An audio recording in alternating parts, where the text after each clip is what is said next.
할렐루야, 감사합니다. 우리 미스바 성가대 바울 관현악단의 찬양을 통하여 우리를 하나님의 사랑에서 끊을 수 없을 뿐만 아니라 하나님께서 오늘 크게 영광 받으신 줄로 믿습니다. 우리 성가대가 어제로 52회 창립 52주년을 맞이했어요. 그동안 찬양으로 하나님 앞에 영광 돌리고 교회가 어려울 때도 이렇게 든든히 서서 우리에게 큰 위로와 소망을 주던 그런 성가대였고요. 우리 미스바 성가대 또 바울 관현악단, 하나님이 기뻐하시는 바울 관현악단, 우리 미스바 성가대가 될 줄로 믿습니다. 축하 한번 해주세요. 축하. 감사합니다. 자, 오늘 말씀의 제목은 구속사 말씀 운동은 천국 혼인잔치이다. 오늘 본문을 통하여 이 제목으로 은혜를 받도록 하겠습니다. 오늘 주님께서 하신 혼인잔치의 비유는 변론의 날 고난주간 주님께서 예수님이 하나님으로부터 오셨음을 부인하는 이 종교 지도자들에게 주는 그 비유가 있는데, 세 가지 비유가 있는데 그 중에 오늘 혼인잔치 비유를 통해서 하나님의 은혜를 거역하는 자가 어떻게 되는가 라고 하는 것을 말씀해 주고 있고요. 오늘 혼인잔치의 비유는 천국의 본질, 말씀운동의 본질을 우리에게 정확하게 알려주고 있고, 또 우리가 영원한 천국 백성으로서 이제 하나님의 영원한 복을 받기 위해서는 우리가 어떻게 해야 하는가 하는 것을 우리에게 정확하게 알려주고 있는 것입니다. 첫째로, 주님은 천국은 혼인잔치와 같다 이렇게 말씀하고 있습니다. 오늘 본문 말씀 볼 때 천국은 왕이 자기 아들을 위하여 혼인잔치를 베푼 것과 같다. 오늘 2절이 말씀하고 있죠. 마치 자기 아들을 위하여 혼인잔치를 베푼 어떤 임금과 같다 이렇게 말씀하고 있습니다. 여기 아들은 신랑이신 예수 그리스도를 가리킵니다. 요한복음 3장 29절이나 또 요한계시록 19장 7절을 통해서 알 수가 있죠. 또한 임금은 하나님 자신을 가리키는 것입니다. 예수님이 신랑이시죠. 우리는 예수님을 주다, 그리스도다 이렇게 부르는 것에 익숙해 있지만 오늘 혼인잔치 비유는요, 예수님이 신랑이라고 말씀하고 있다. 요한복음 3장 29절 말씀 볼 때 세례 요한이 선포하지요. 예수님이 신랑으로 오셨다 그렇게 선포합니다. 사도 바울도 예수님이 그리스도가 남편이다. 고린도후서 11장 2절이 말씀하는 것을 볼 수가 있습니다. 사도 요한도 어린 양이신 예수 그리스도가 신랑이다. 요한계시록 19장 7절이 말씀하고 있는 것을 볼 수가 있습니다. 그래서 이 천국운동은요, 바로 이 신랑을 위한 혼인잔치 운동이라고 하는 것을 성경은 말씀하고 있는 것입니다. 사도 바울은 자신이 복음 전파하는 것을 중매하는 것이다. 고린도후서 11장 2절에서 말씀하고 있죠. 말씀운동은, 복음 전파는 말씀운동이죠. 내가 하나님의 열심으로 너희를 위하여 열심 내노니 내가 너희를 정결한 처녀로 한 남편인 그리스도께 드리려고 중매한다. 복음 전파를 사도 바울은 중매하는 것이다. 그리고 그 남편은 그리스도다. 이렇게 말씀하고 있는 것이죠. 그리고 정결한 처녀로 드린다. 여기 정결한 처녀는요, 본래 아담의 후예들입니다. 그들을 복음을 통하여 정결한 처녀로 하나님 앞에 드리는 것이 바로 혼인잔치 운동이고, 그리고 복음 운동이다. 말씀은 바로 이러한 신랑을 위해서 그 신부를 준비하는, 그것이 바로 구속사의 말씀이라고 말씀하고 있는 것이죠. 사도 바울은 자신이 전하는 복음 전파의 사역이 천국 혼인잔치 운동이라고 하는 것을 정확하게 알고 그 말씀을 전하는 일을 하였던 것입니다. 하나님 우리에게 말씀을 맡겼죠. 구속사의 말씀을 맡겼습니다.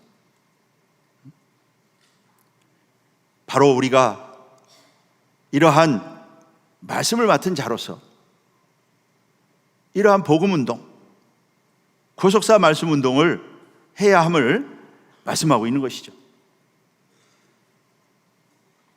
그리고 이런 혼인잔치는요, 또 말씀의 잔치다. 말씀의 잔치인 것입니다. 이사야 25장 6절 말씀 볼 때 말씀하시죠. 내가 이 산에서 만민을 위하여 기름진 것과 오래 저장하였던 포도주로 연회를 베풀겠다.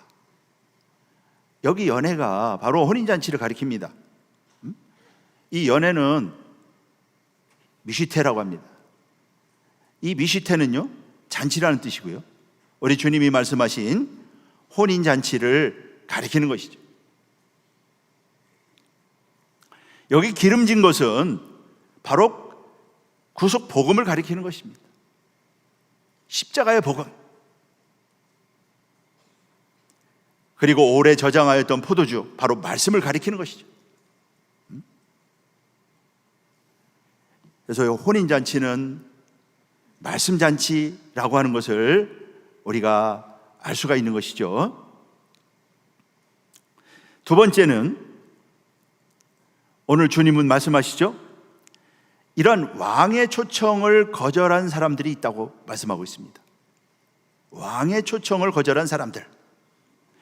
임금은 혼인잔치를 준비한 다음에 종들을 보내서 자기 백성들을 혼인잔치에 초청했습니다.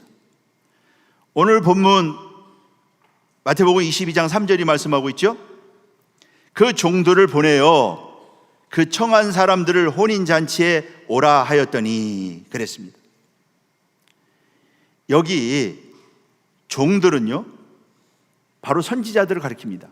구약의 각 시대마다 하나님의 말씀을 선포했던 선지자들을 가리키는 것입니다. 그 선지자들을 보냈어요. 그리고 이 청한 사람들은요, 유대인들을 가리키는 것입니다. 이스라엘 백성들을 가리키는 것입니다. 그들을 불러서 초청을 하였다. 그러나 그들은 잔치에 오기를 싫어하여서 응하지 않았다. 오늘 본문 마태복음 22장 3절이 말씀하고 있죠. 혼인잔치에 오라 하였더니 오기를 싫어하였다. 이것은 유대인들이 천국 혼인잔치를 하기 위해 신랑으로 오신 예수를 거부한 것을 가리킵니다. 마태복음 21장 23절, 27절 말씀하는 것을 볼 수가 있죠. 예수님은 건축자들이 버린 돌처럼 버림을 받았습니다. 예수님을 거부했어요. 그래서 영접하는 자는 하나님의 자녀가 되는 권세를 주셨다. 요한복음 1장 10절로 11절이 말씀하고 있죠. 빛이 어둠에 비쳤지만 어둠이 깨닫지 못하더라. 영접하지 않은 것입니다. 그것을 주님은 그들이 오기를 싫어했다, 이렇게 증거하고 있는 것이죠. 그들은요, 세례 요한이 외치는 음성을 듣지 않았습니다. 그리고 복음을 거부했죠. 마태복음 21장 32절 말씀 볼 때 주님이 말씀하시죠. 요한이 의의 도로 너희에게 왔거늘 너희는 저를 믿지 아니하였다. 의의 도로 와서요, 예수님을 소개하지 않았습니까? 신랑이라고 소개하지 않았습니까? 주의 길을 평탄케 하면서 예수님을 광야에서 외치면서 소개를 했어요. 그러면서 세례를 베풀었습니다. 그러나 그들은 주님을 영접하지 않았다. 예수님이 하나님으로부터 온 것을 거부했습니다. 그래서 주님이 물어보죠. 요한의 세례가 하늘에서 온 것이냐 사람에게로서냐? 요한이 예수님을 증거하지 않았습니까? 그런데 요한의 세례가 하나님으로부터 온 것임을 그들은 부인하죠. 그럼 나도 대답하지 않겠다. 예수님이 하나님으로부터 온 것을요, 그들이 인정하지 않았어요. 신랑이라고 하는 것을요, 하나님이 보낸 신랑이라고 하는 것을요, 그들은 거부했던 것입니다.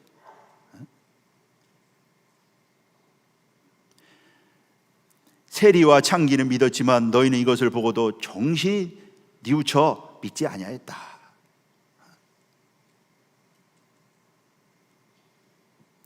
그래서 주님은 이번에는요, 다른 종들을 보냈다. 다른 종들을 보냈다고 그랬습니다. 마태복음 22장 오늘 본문 4절이 말씀하고 있죠. 거부하니까 이번에 또 다른 종들을 보냈습니다. 그러면서 다른 종들을 보내며 가로되 청한 사람들에게 이르기를 내가 오찬을 준비하되 나의 소와 살진 짐승을 잡고 모든 것을 갖추었으니 혼인 잔치에 오소서 하라.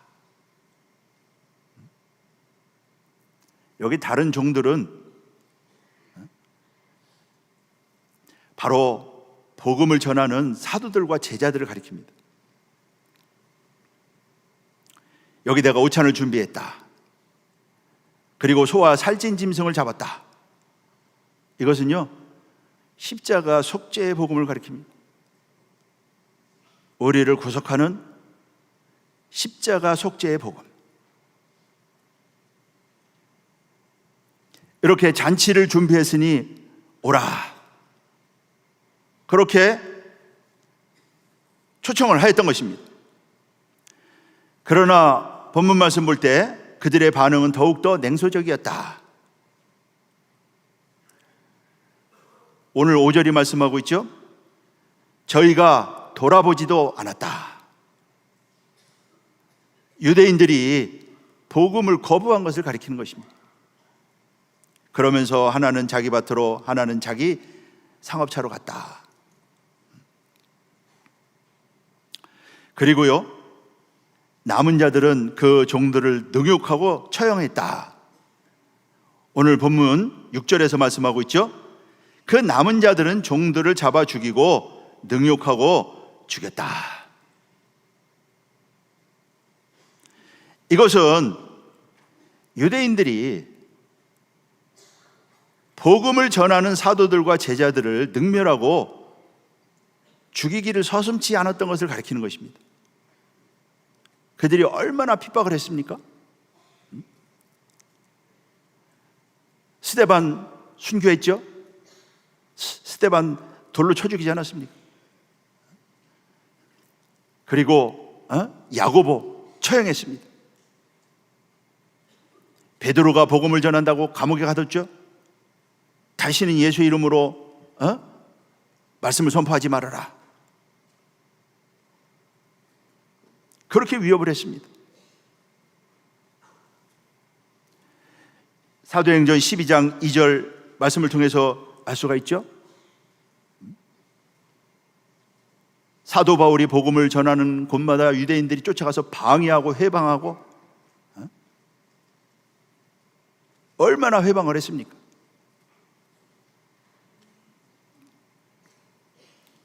그러나 복음을 맡은 이 사도들과 제자들은요, 유대인들의 회방, 그런 핍박, 방해, 그러한 가운데도요, 복음을 전하는 것을 게을리하지 않았다. 그런 가운데 복음이 전파된 것입니다. 오늘날 우리가 듣고 있는 이 구속사 말씀, 사도들이, 제자들이, 전도자들이 그렇게 복음을 선포했던 것이죠. 오늘날 우리도 마찬가지입니다. 오늘 우리가 복음을 전하는 길은요, 어디 가서 환영하고 뭐 그런 것이 아니죠. 다 차려놓고 와서 전해라.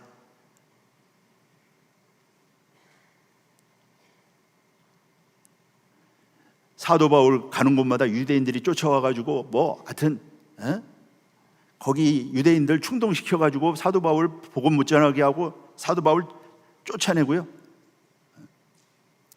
그리고 사람들 충동시켜가지고 돌로 치게 하고, 이 복음이 가는 곳에 얼마나 회방과 방해가 있었는지 아주 집요했다. 그런 가운데 말씀이 전파된 것이죠. 오늘날 우리가 듣는 구속사의 말씀은요, 그렇게 우리에게 전해졌다고 하는 사실을 잊어서는 안 되고, 또 우리가 말씀 전하는 일은요, 그러한 어려움과 장애물, 회방, 방해, 그런 가운데 전파되게 돼 있다고 하는 거.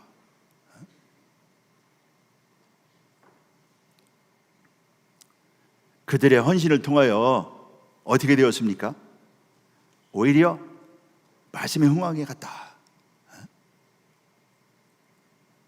사도행전 6장 7절이라든가 하여튼 사도행전은요, 말씀이 흥황하여 갔다라고 하는 말씀이 6번이나 기록이 되어 있습니다.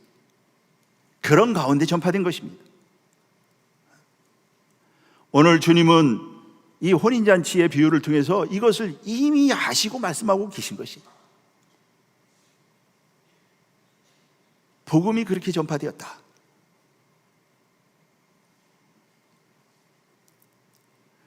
그래서 말씀이 이기잖아요. 우리 구속사 말씀도 마찬가지예요. 우리에게 구속사 말씀을 맡겼죠. 로마서 3장 2절 말씀 볼 때 이스라엘에게 말씀을 맡긴 것처럼요, 하나님은 우리에게 구속사 말씀을 맡겼어요. 원로 목사님을 통하여 구속사 시리즈 주신 거, 꼭 우리에게 말씀을 맡긴 것입니다. 이 듣는 사람들이 놀라잖아요. 아니, 성경에 이런 말씀이 있단 말이야. 우리는 싫던 좋던 말씀을 맡은 것이에요. 그런데 어떻게 해야 되느냐? 전파해야 된다고 하는 거, 전해야 된다고 하는 거.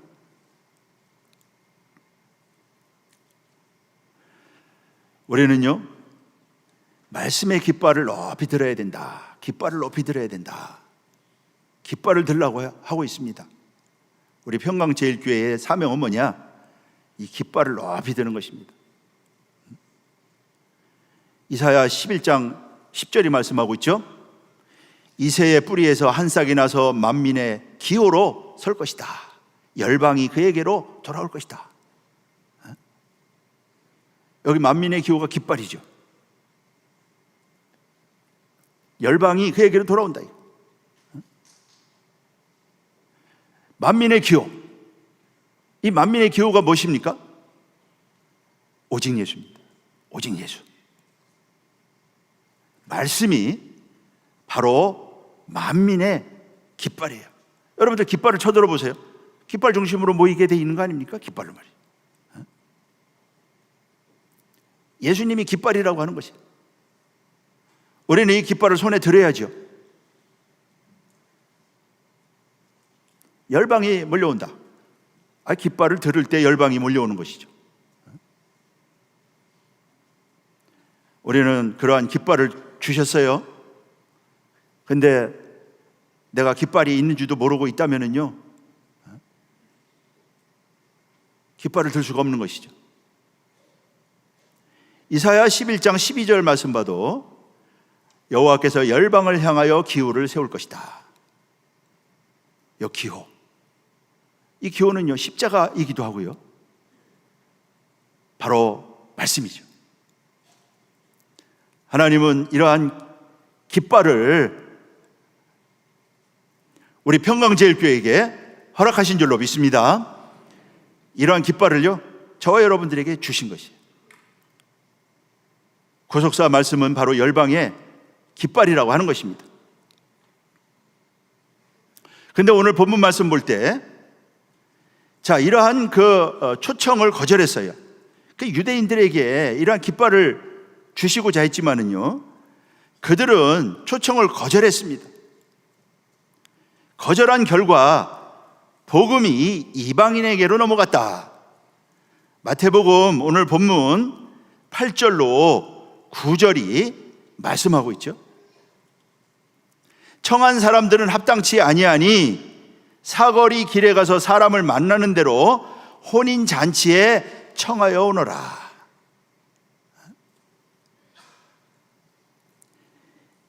사도 바울은 그래서 영생을 얻기 합당치 않은 자로 자처하기로 우리가 이방인에게로 향한다. 사도 바울이요 1차 전도 여행 때 이게 하신 말씀입니다. 그렇게 그냥 복음을 방해하고, 그러니까 우리가 이방인에게로 향한다. 사도행전 13장 46절이 말씀하는 것을 찾아볼 수가 있습니다. 그런데 오늘 본문 말씀 보니까 그들이 거절한 내용을 보니까요, 상당히 세상적인 일, 육신적인 일 때문에 거절했다, 이렇게 말씀하고 있는 것이죠. 이제는요 하나님도 그들을 거절했습니다. 오늘 본문 8절이 말씀하고 있죠. 이에 종들에게 이르되 혼인잔치는 예비되었으나 청한 사람들은 합당치 아니하다. 복음을 받지 않으니까 하나님도 거절했어요. 그들은요 심지어 초청하러 심부름 보낸 종들을 죽였다. 많은 사도들을 사도들 전부 다 대부분 순교하지 않았어요. 복음을 방해하고. 그래서 이 임금은요 노하여 군대를 보내서 그 동네를 불살랐다 말씀하고 있는 것입니다. 이것은 로마 군대를 보내서 예루살렘을 멸망시킨 것을 말씀하고 있는 것입니다. 오늘도 하나님은 혼인잔치에 초대하고 있습니다. 저와 여러분들도 초대받은 사람들이고요, 또 우리는 초대하는 사람들입니다. 그들을 초대하는 종들과 같은 것이. 요한계시록 19장 9절 말씀 보면은 어린 양의 혼인잔치에 청함을 입은 자들이 복이 있다. 저와 여러분들은요 복이 있는 사람들인 줄로 믿습니다. 청함을 받았기 때문에 복이 있는 사람들이다. 요한계시록 22장 17절 말씀 보면은 성령과 신부가 초청하지요. 신부가 초청합니다. 그러니까 신부는요 초청하는 사람이에요. 신랑이 예수고요.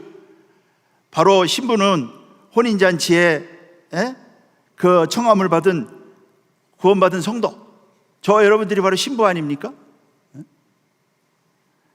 신부는 성령과 신부가 초청하는 것이에요. 그러니까 우리는 초청하라고 부름받은 사람들이에요. 초청해야 된다고 하는 것이에요.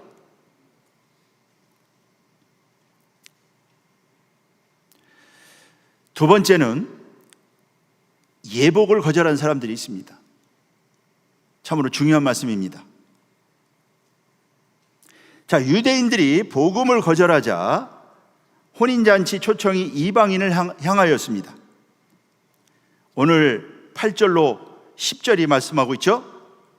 임금이 말씀하고 있죠. 청한 사람들은 합당치 아니하니 사거리 길에 가서 사람을 만나는 대로 혼인잔치에 청하여 오너라. 가서 사거리에 가가지고 사람을 만나는 대로 데려와라. 이게 오늘 우리를 향한 명령이에요. 그래서 종들이 길거리에 나가서 악한 자나 선한 자나 만나는 대로 모두 데려왔다.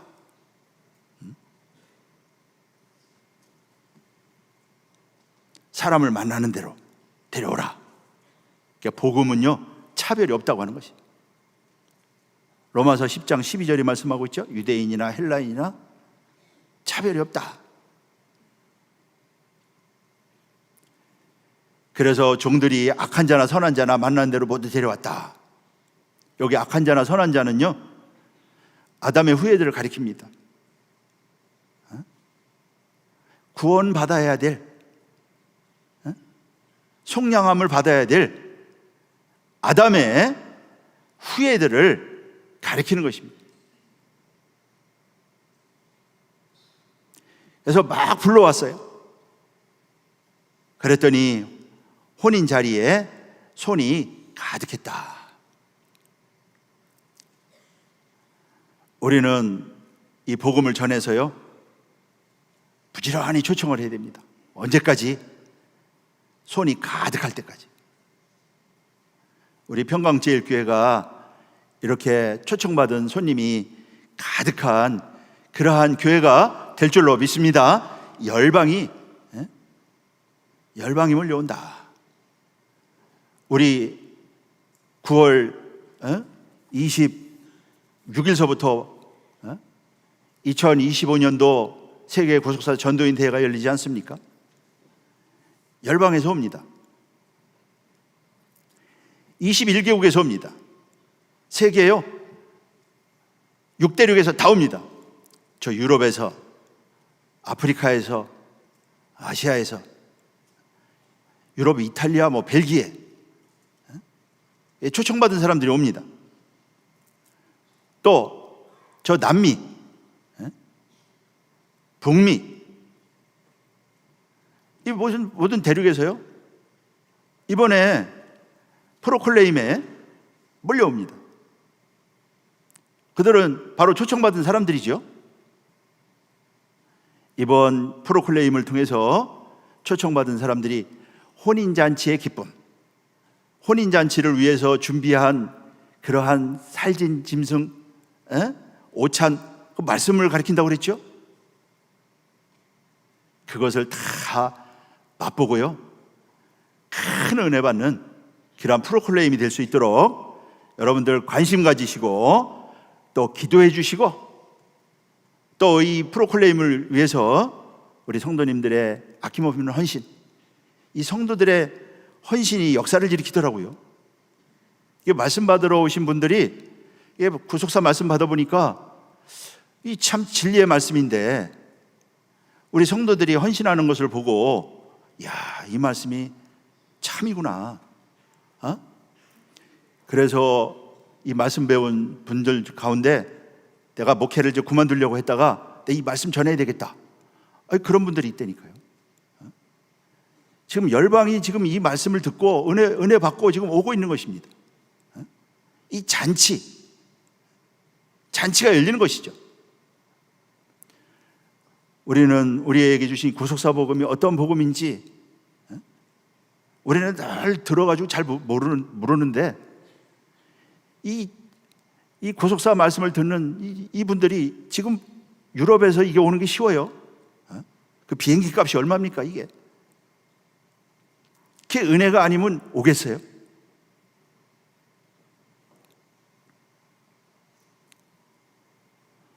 이렇게 초청받은 혼인잔치가 바로 세계 구속사 전도인 대회인데, 이러한 그 잔치를 위하여 이 성도님들이 헌신하셔야 됩니다. 뭐 식사 준비뿐만 아니라 그냥 되는 게 있어요. 이 머무는 숙소 같은 것도 깨끗하게 편안하게 이렇게 계실 수 있도록 다 이렇게 준비를 해줘야 됩니다. 이 말씀은 좋은데 이게 영 아니라고 말이죠. 그렇게 되면 안 되잖아요. 이렇게 혼인잔치가 열렸는데, 그런데 오늘 이제 문제가 생겼습니다. 문제가 생겼어요. 뭐냐? 많은 사람들이 와서 손이 가득했는데 거기에 예복을 입지 않은 자가 있다. 이거 심각한 문제입니다.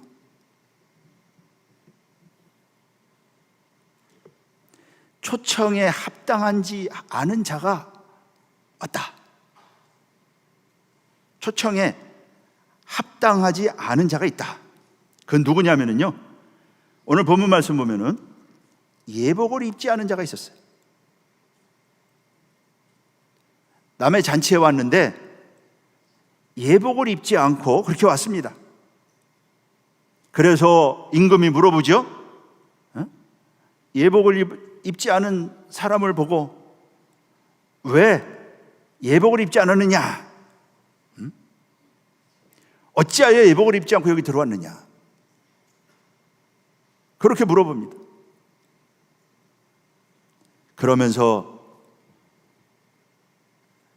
바깥 어두운데, 결박해서 바깥 어두운데 내쫓아라.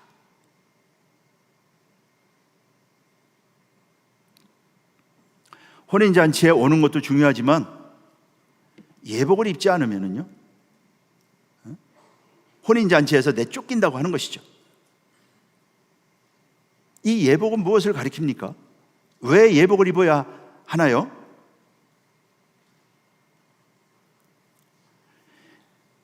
고대의 혼인잔치를 하면은요, 왕이나 높은 분들이 혼인잔치를 하면은 예복을 보낸다고 합니다.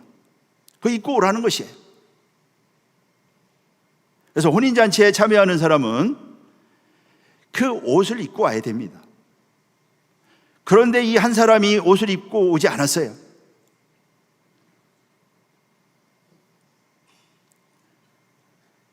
하나님은 우리를 혼인잔치에 초대할 때 예복도 보내주셨어요.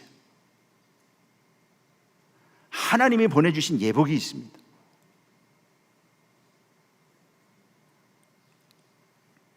그런데 그 예복을 입지 않은 것은요, 은혜를 거절한 것입니다. 하나님의 은혜를 거부한 것입니다. 그는 예복을 입지 않고 나름대로 옷을 입고 왔습니다. 그 하나님이 보내주신 옷을 입어야 되는데, 그 옷은 바로 우리 주 예수 그리스도께서 우리를 구속하시고 입혀주신 그 옷, 구원의 옷을 가리킵니다. 그 옷을 입었느냐? 오늘 우리도 여기 예배드리러 왔는데 내가 그 옷을 입고 있느냐? 한번 우리 자신을 돌아보는 기회가 되었으면 좋겠습니다. 그는 왜 이 옷을 입지 않았을까요? 자기 방식을 고집했기 때문입니다. 자기 방식을 고집했다.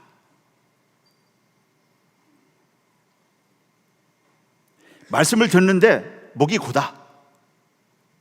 이스라엘 백성들처럼요, 목이 고다. 그러면서요, 말씀을 쫓아가지 않습니다. 자기 방식대로 합니다. 옛사람을 따라갑니다. 이게요, 예복을 입지 않은 것이에요.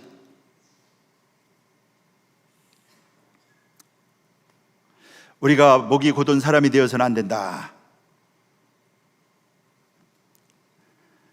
우리는요, 하나님의 말씀을 기뻐하는 사람, 말씀의 대로가 있는 사람이 되어야 됩니다. 에스겔 11장 19절 20절 말씀 보면은 하나님께서 우리에게 부드러운 마음을 주어서 말씀을 쫓도록 하겠다, 그렇게 말씀했어요. 그러니까 우리 마음이 그 하나님의 말씀을 기뻐하는 게 부드러운 마음이 되어야 됩니다. 그 부드러운 마음, 말씀의 옷을 입지 않은 사람은요, 예복을 버려두고 온 사람입니다. 에스겔 36장 26, 27절도 말씀하고 있죠. 또 이 사람은요, 왕이 보낸 예복을 팽개쳤기 때문입니다. 그 구원의 옷을요, 내팽개쳤어요. 이것은요, 초청을 받아서 혼인잔치에 참여해 왔지만 아직도 거듭나지 못한 삶을 살고 있는 것을 가리킨다. 거듭나야지만 하나님의 나라에 갈 수 있다고 그랬잖아요. 아직 중생하지 못했어요.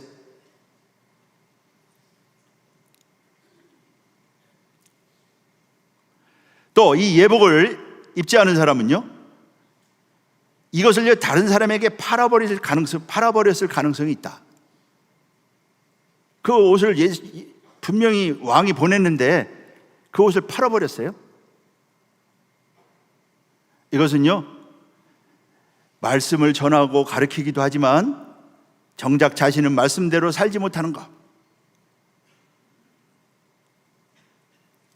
이것은 예복을 입지 않은 것입니다. 또 그것을 팔아서 육신적인 만족을 채우는데 사용했을 가능성이 있어요.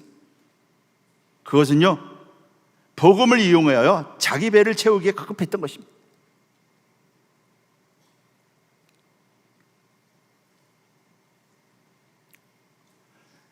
임금이 따졌죠. 어찌해서 예복을 입지 않았는가? 그는 예복을 입지 않았어요. 예복을 거절한 것입니다. 그 결과 어떻게 됐느냐? 어두운 데 던져졌다. 바깥 어두운 데 던져졌다. 주님이 지금 고난 주간에 화요일 날, 변론의 날에 예수님을 공격하는 그러한 그 종교 지도자들에게 하신 경고의 말씀입니다.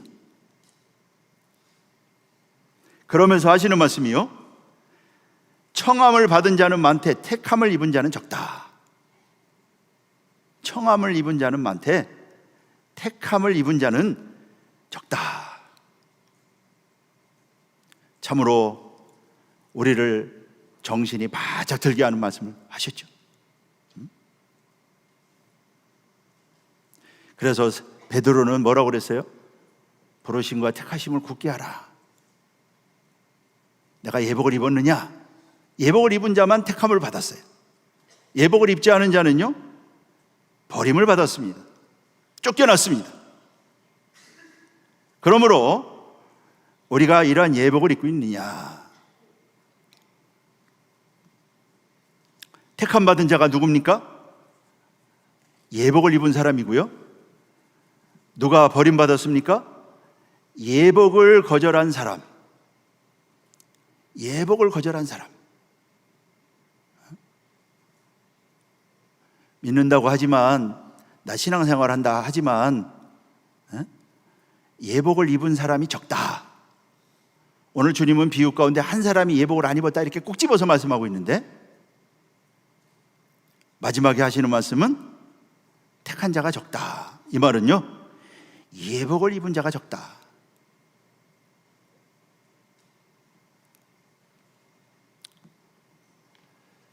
이 예복은 바로 우리를 부르시면서 주신 옷, 내가 마련하는 옷이 아니고요, 왕이 주신 옷입니다.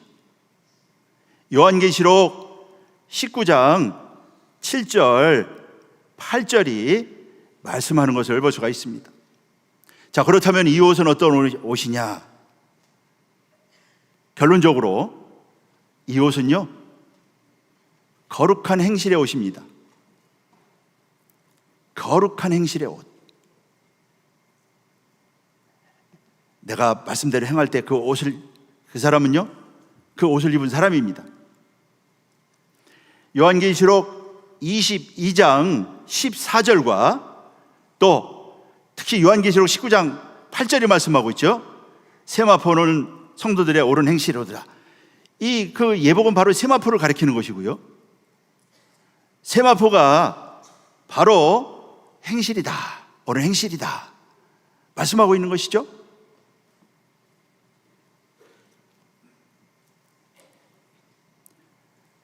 거룩한 행실, 그러한 삶을 사는 사람은요, 세마포를 입은 사람이죠. 여러분, 예복을 입지 않은 자는 누굽니까? 주님이 말씀했죠. 주여 주여 하면서 하나님의 뜻을 행치 않는 자. 마태복음 7장 21절이 말씀하고 있죠. 또 주의 이름으로 권능을 행하면서도요, 불법을 행하는 자, 말씀을 지키지 않는 자. 마태복음 7장 22절이 말씀하고 있습니다. 이들은요, 벌거벗은 자들이다. 요한계시록 3장 18절이 말씀하고 있죠. 우리는 이 옷을 입어야 됩니다. 거룩한 행실의 옷, 구원의 옷입니다. 로마서 13장 14절이 말씀하고 있죠. 예수 그리스도로 옷 입어라. 예수님이 우리의 옷이 되어야 된다. 그럼 옷은요, 우리의 몸을 전체를 다 가리잖아요. 빈틈없이. 뭐 팔만 끼면 그게 옷이 아니죠. 예수 그리스도가 우리를 다 덮을 때, 그래서 옷을 입은 사람이라고 말할 수가 있고요. 이사야 61장 10절 말씀 봐도 이것을요, 구원의 옷이라 그렇게 말씀하고 있죠. 그 옷을 입어야 된다. 우리 평강의 성도들은 이러한 옷을 다 입어야 됩니다. 지금 구속사는 끝을 바라보면서 달려가고 있잖아요. 세계 정세에 돌아가는 것을 봐도, 구속사가 종말을 향하여 종말의 시계가 째깍째깍 울리고 있구나 라는 것을 정말로 느끼지 않을 수가 없어요. 이러한 때 우리는 어떻게 해야 되겠어요? 내가 예복을 입고 있느냐? 무늬만 그리스도인은 아닌가? 몸만 교회에 나오는 건 아닌가? 옷이라고 하는 것은 겉으로 드러나는 것이죠. 행실로 나타나는 것이죠. 말로 나타나고요, 삶으로 나타납니다. 그런 옷 입은 것은요, 누가 내가 옷 입었다고 말하지 않아도 압니다. 사도 바울은 그런 신부의 옷을 입히는 것이 자기의 복음 사역이다. 구속사 말씀의 사역도 이런 옷을 입히는 것입니다.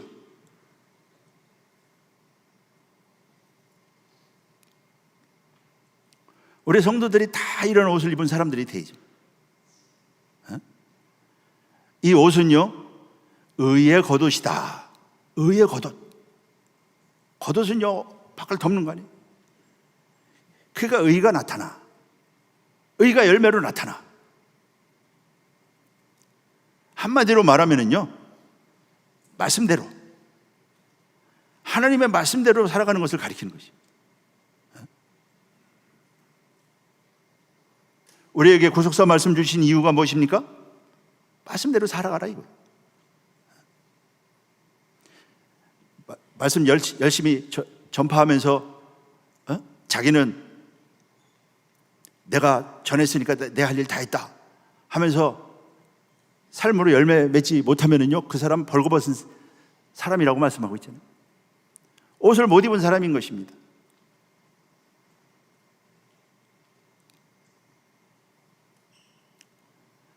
그러니까 옛 겉옷 그걸 다 벗어버리고 바로 세마포옷 예복, 그것을 입어야 된다. 마지막을 향하여 구속사의 시계가 종말을 향하여 째깍째깍 울려가고 있는 이때에 예복을 입지 못하면은 결국에는 혼인잔치에서 쫓겨난다. 주님의 경고 아닙니까? 경고. 이 주님의 경고는 우리 모두를 향한 경고의 말씀이고 축복의 말씀이에요. 내가 이 말씀을 해산했는가? 말씀대로 살았는가? 하여튼 뭐 이 말씀을 선포하는 저부터 우리 사역자들 전부 다, 우리 성도 한 분 한 분 다 이 옷을 입어야 된다고 하는 것이.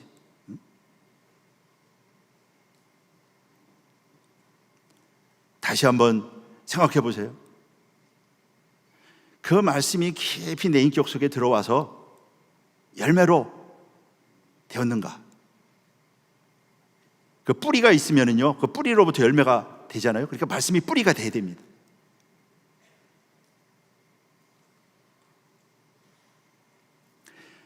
청함 받은 사람은 많지만 택함 받은 자는 적다. 이 진리의 말씀이죠. 우리가 고속사 말씀 받은 지가 많은 시간이 흘렀잖아요. 우리 미스바 성가대도 52주년, 희년 지나고 지금 2년 차 더.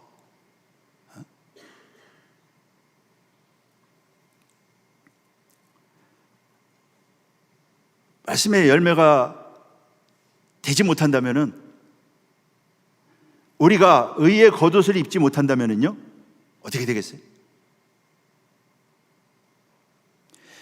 이사야 64장 6절 말씀 볼 때 우리의 의는 다 더러운 옷 같다. 다 벗어버리다. 자기 의 하지 말고 그 다 세폐한다. 저는 성경을 읽을수록 이 열매가 중요하구나. 열매 없으면 안 되는구나. 너무너무나 깨닫고 저 자신부터 이게 열매가 되어야 되는구나. 옷을 입지 못하면은요, 다 헤어지게 되어 있는 것이죠. 이게.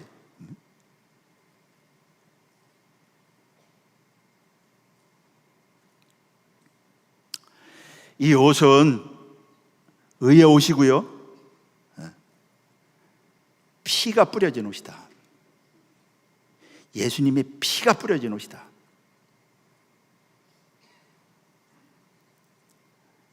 피 뿌리는 옷을 입었다. 그래서 피를 뿌려야 됩니다. 우리 자신이 그 피를 뿌려야 돼요. 히브리서 10장 21절 22절이 말씀하고 있죠. 마음의 뿌림을 받았다. 이렇게 피뿌림을 입은 사람이 하나님 앞에 서더라. 혼인잔치의 주인이 되더라. 요한계시록 7장 14절이 말씀하고 있지 않습니까? 오늘 주님께서 우리에게 주신 이 놀라운 교훈의 말씀, 축복의 말씀, 우리 평강의 성도들이 다 이 옷을 입어야 된다. 오늘 각자 나는 옷 입었다, 그렇게 생각하지 마시고 우리 각자 돌아보고 내가 입었느냐, 빈틈없이 입었느냐 살펴보고 이러한 옷을 입는, 그래서 그게 빛난 옷이기 때문에 그 삶 자체가 빛나는 삶이 되는 거죠. 어둠이 없는 것입니다. 그러한 의의 옷을 다 입고 천국 혼인잔치의 주인공. 그래서 요한계시록 19장에 보면 혼인 기약이 이르렀다, 기뻐하고 즐거워하자. 혼인잔치에 초청받으면 혼인할 날이 있습니다. 그러한 잔치의 주인공이 되기 위해서는 우리가 내가 옷을 받지 못했다면 받아야 됩니다. 내가 믿을 때 받습니다. 그리고요, 그 옷을 깨끗하게 해야 됩니다. 세마포를 빠는 자가 복이 있다 그랬어요. 그가 생명나무 앞에 나간다고 그랬습니다. 더러워지기 쉽죠? 자꾸 빨아야 돼요.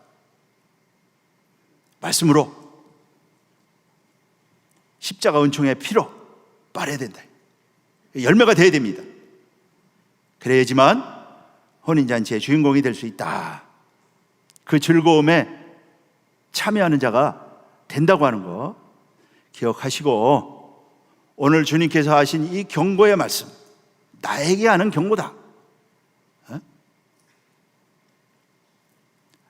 초청을 거절한 유대인들을, 예복을 거절한 이 한 사람,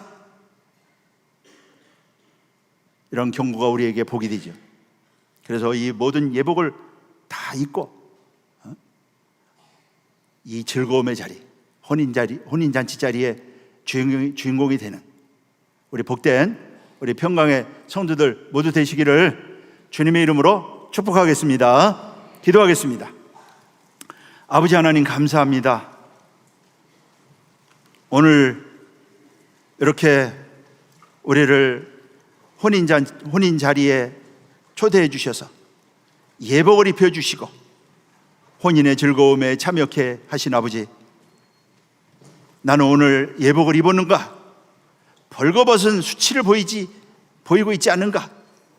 한번 자신을 돌아보고 내가 입지 못했다면 이 모든 예복, 거룩한 예복 다 입게 하여 주시옵시고, 성결한 옷을 입음으로 혼인잔치의 주인공들, 우리 평강의 성도들 모두가 될 수 있도록 축복하여 주시옵소서. 살아계신 아버지, 은혜가 우리 모든 성도들 찾아가 주시어서 모든 어둠 물리쳐 주시고, 특별히 질병으로 고통받고 있는 하나님의 자녀들이 있습니다. 치료하는 말씀을 보내주시고 치료하는 성령을 보내주셔서 저들 모두 질병으로부터 나음을 입고 강건하게 믿음의 길을 갈 수 있도록 축복하여 주시옵소서. 우리 김의곤 집사, 이렇게 아버지 하나님이여 혈액암 때문에 이렇게 고통받고 있습니다. 살아계신 아버지, 말씀을 보내주셔서 모든 암을 물리쳐 주시옵시고 강건하게 아버지 하나님이여 회복될 수 있도록 치료하여 주시옵소서. 회복시켜 주시옵소서. 주의 은혜가 함께하사 아버지 하나님, 우리 김의곤 집사뿐만 아니라 모든 병든 우리 모든 평강의 성도들 치료 역사를 통하여 강건하게 믿음의 길을 갈 수 있도록 축복하여 주실 줄로 믿고 주 예수 그리스도의 이름으로 감사하며 기도하옵나이다. 아멘. 감사함을 드리겠습니다.